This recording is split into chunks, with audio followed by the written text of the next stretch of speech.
Hey, it's Jerry again. We're on lesson 136, and this is another long one, so let's see how well we can do. Sickness is a defense against the truth. No one can heal unless he understands what purpose sickness seems to serve, for then he understands as well its purpose has no meaning. Being causeless and without a meaningful intent of any kind, it cannot be at all. When this is seen, healing is automatic. It dispels this meaningless illusion by the same approach that carries all of them to truth and merely leaves them there to disappear. Sickness is not an accident. Like all defenses, it is an insane device for self-deception. And like all the rest, its purpose is to hide reality, attack it, change it, render it inept, distort it, twist it, or reduce it to a little pile of unassembled parts. The aim of all defenses is to keep the truth from being whole. The parts are seen as if each one were a whole within itself. Defenses are not unintentional, nor are they made without awareness. They are secret magic wands you wave when truth appears to threaten what you would believe. They seem to be unconscious, but because of the rapidity with which you choose to use them. In that second, even less, in which the choice is made, you recognize exactly what you would attempt to do and then proceed to think that it is done. Who but yourself evaluates a threat, decides escape is necessary, and sets up a series of defenses to reduce the threat that has been judged as real? All this cannot be done unconsciously, but but afterwards your plan requires that you must forget you made it. So it seems to be external to your own intent, a happening beyond your state of mind, an outcome with a real effect on you instead of one affected by yourself. It is this quick forgetting of the part you play in making your own reality that makes defenses seem to be beyond your own control. But what you have forgot can be remembered, given willingness to reconsider the decision, which is doubly shielded by oblivion. Your not remembering is but the sign that this decision still remains in force, as far as your desires are concerned. Mistake not this for fact. Defenses must be made facts unrecognizable. They aim at doing this, and it is this they do. Every defense takes fragments of the whole, assembles them without regard to all their true relationships, and thus constructs illusions of a whole that is not there.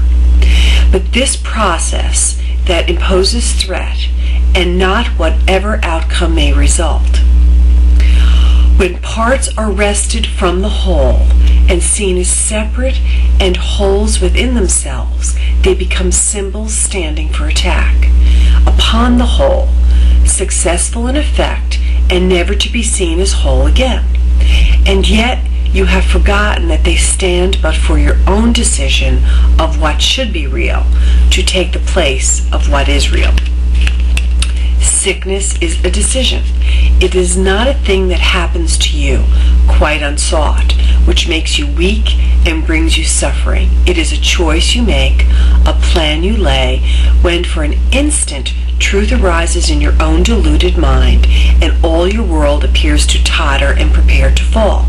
Now are you sick, that truth may go away and threaten your establishments no more? No more, rather. How do you think that sickness can succeed in shielding you from truth? Because it proves the body is not separate from you, and so you must be separate from the truth. You suffer pain because the body does, and in this pain you are made one with it. Thus it is your true identity preserved, and the strange, haunting thought that you might be something beyond this little pile of dust, dust silenced and stilled. For see, this dust can make you suffer, twist your limbs and stop your heart, commanding you to die and cease to be.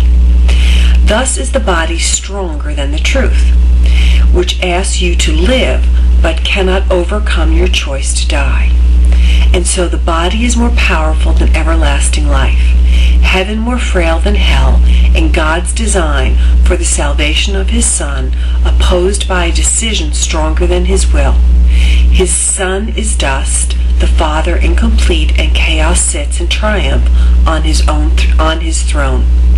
Such is your planning for your own defense, and you believe that heaven quails before such mad attacks as these, with God made blind by your illusions, truth turned into lies, and all the universe made slave to laws which your defenses would impose on it. Yet who believes illusions but the one who made them up? Who else can see them and react to them as if they were the truth? God knows not of your plans to change his will. The universe remains unheeding of the laws by which you thought to govern it, and heaven has not bowed to hell, nor life to death. You can but choose to think you die, or suffer sickness, or distort the truth in any way. What is created is apart from all of this. Defenses are plans to defeat that what cannot be attacked. What is unalterable cannot change, and what is wholly sinless cannot sin.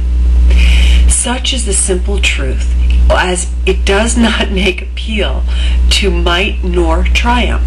It does not command obedience, nor seek to prove how pitiful and futile your attempts to plan defenses that would alter it. Truth merely wants to give you happiness, for such as its purpose is. Perhaps it sighs a little when you throw away its gifts, and yet it knows with perfect certainty that what God wills for you must be received.